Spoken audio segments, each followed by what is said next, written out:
Hello and welcome to the channel. My name is Patrick Dahlin, and today we're going to talk about supplements, more precisely Bcaa, branched chain amino acid. This is a quite popular supplement in the sport industry for athletic performance and in particular for building muscle. But the question is, does it build any muscles? And I think the answer will surprise you when we look at the studies. It's not what most people believe. And this is the first of a handful of reviews I will do of various kind of supplements, and I do have a background in the supplement industry, in particular when it comes to sports nutrition, where I worked for some years as a product expert and nutritional specialist. So if you're interested in this, please stay to the end and don't forget to like and share and subscribe and all those things. First out, branched chain amino acid. Why are they a supplement and why are they, and have been quite popular for a couple of decades at least. The idea behind them is that when you exercise, the body triggers the building of muscles, so it initiates protein synthesis. And it has been suspected already from the 90s. I read my first book on optimal sport nutrition by Dr. Michael Colgan from 1991. Already in that one, he alluded to that leucine probably is the amino acid that triggers muscle protein synthesis, which is confirmed and correct. We know that today. It is at least the most important one. But what happens if you take the amount of protein you need and then add branched chain amino acids to this? That is how most people use it. It is not how most studies are done that claim that branched chain amino acids help you to build more muscle. They've done in a slightly different way. Because it is so, we know that leucine is needed to stimulate muscle growth through the mTOR and so on and so forth. But in regular protein, in particular if it's animal-based protein, there is plenty of leucine. So unless you're eating some lower quality protein that is low or missing leucine, do you really need to, is there any added benefit to add even more leucine? Because that is how most people use it. And there have been a few studies on this. And one of them did exactly this. They looked at, one group got whey protein, or actually it was whey and casein, and the other group got whey protein and additional Bcaa, 3 grams additionally, which means they're already up at 3 or 4 grams from the amount of whey protein they got. So that means an additional 3 grams will leave them at 7-8 grams in total. There are studies, I should say, that have concluded before that around 3 grams of leucine seems to be the peak. If you add even more, you will not stimulate muscle protein synthesis more. But if you go below 3 grams, then you will do so. And that is what I was alluding to, that most studies the supplement companies refer to that say that Bcaa can help you build muscle. They have been done on very low amount of proteins, low daily amounts and low amounts post-workout. Perhaps you give someone 8 grams of protein with or without Bcaa. In those 8 grams of protein, there is just maybe 1.5 grams of leucine. So if you give them Bcaa, which do contain leucine, but also valine and isoleucine, you will get a greater stimulus and the body will build more muscle. But almost no one who goes to the gym and takes supplements will take 1/3 of a scoop just to get 8 grams of protein after workout. They would use a recommended dose or even more. And that is exactly what this study look at. What happens if you do supplement or eat meat, it doesn't really matter, but in this case they have looked at through supplementation with whey and casein protein. And what happens if you look at lean body mass, which is usually equivalent to muscle mass, unless you have inflammation or other types of things that would give you a higher lean mass without actually building muscle.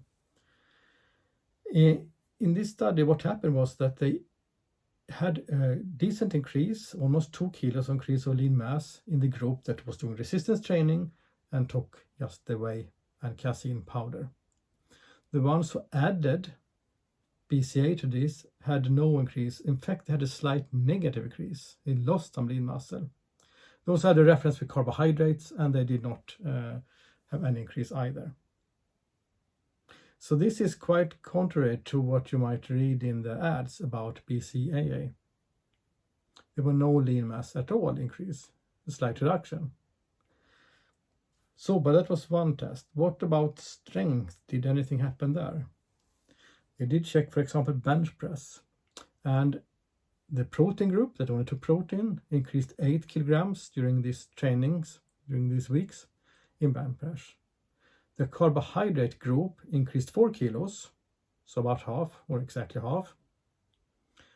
And the group that took whey protein with Bcaa, they only did 2 kilos of increase, only 25%, 1/4 of the group who did the same but without Bcaa.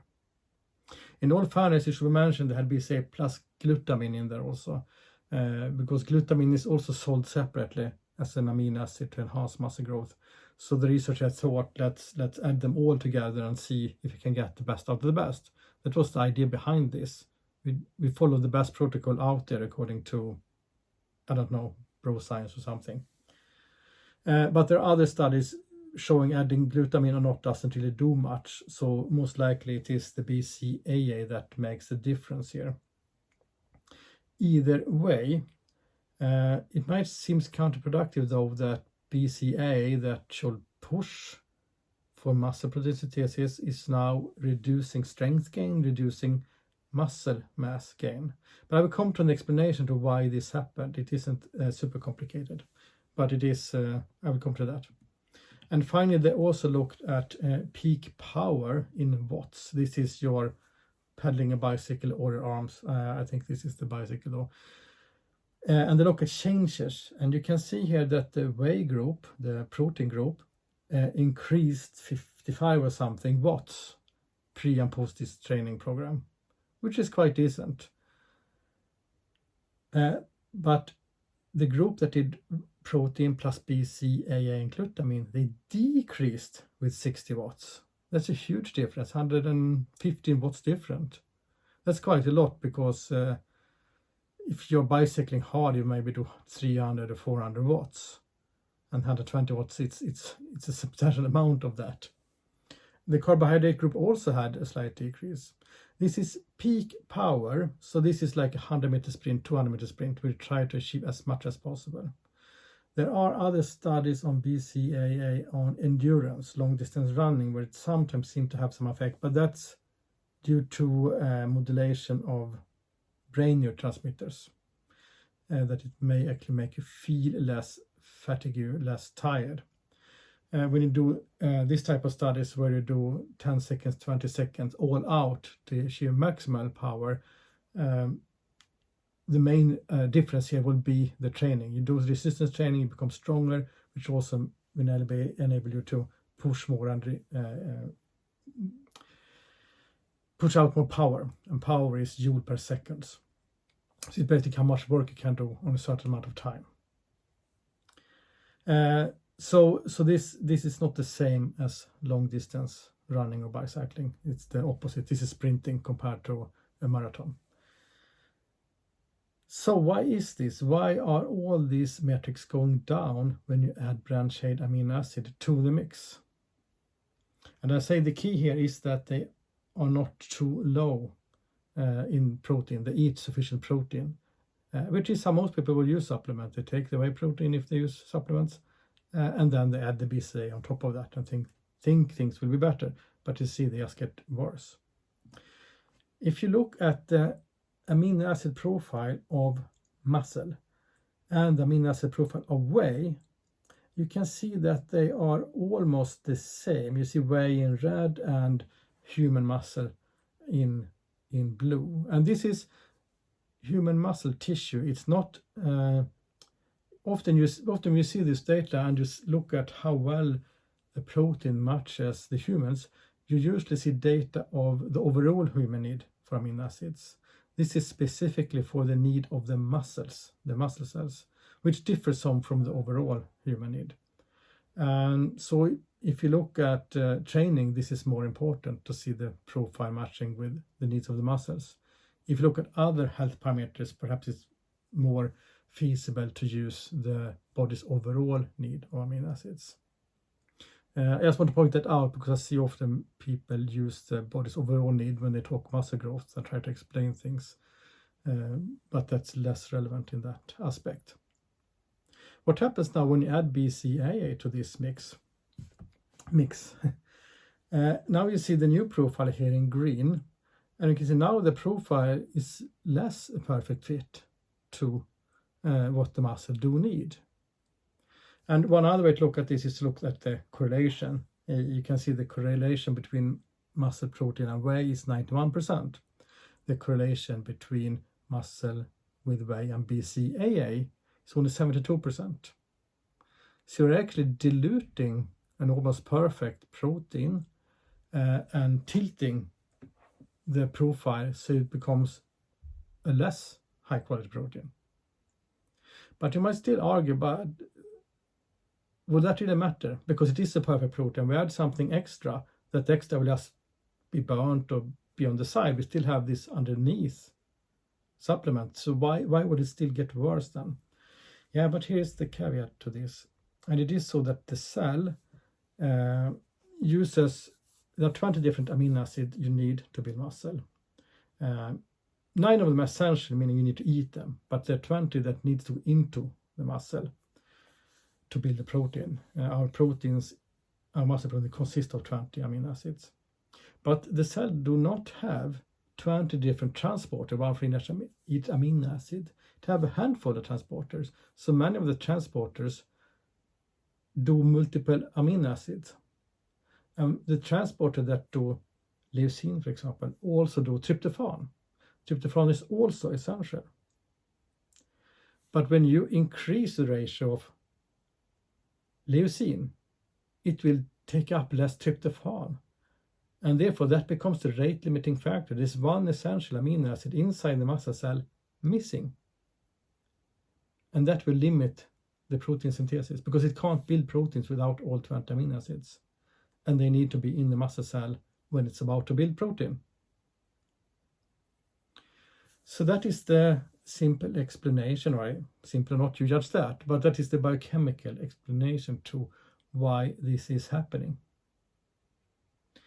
And also I will do a second video because this also have implications for your brain neurotransmitters, because tryptophan and also tyrosine is used to do dopamine, for example, or tyrosine is used for dopamine and tryptophan is used for serotonin. So you will also likely tilt the production of neurotransmitters in your brain, and that is not to play around with. So not only do you tilt the availability of some essential amino acids in the muscle cell, which lead to lesser gains or even negative gains in this study, you do exactly the same in your brain also. And the full extent of application of that we don't know in human studies. There are rat studies on it, and there are the biochemist of how this works is very well known. So it will be unlikely that nothing happens if I put it like that. But I will do a separate video just on that to focus on that, because there are some pros and cons with Bcaa, and also how that relates to special medical conditions perhaps also, where it can be, yeah. So I will do a separate video on that because most people do not always care about that, and vice versa. So that was the first supplement in this review. I will do more on various type of proteins and creatine and some other things.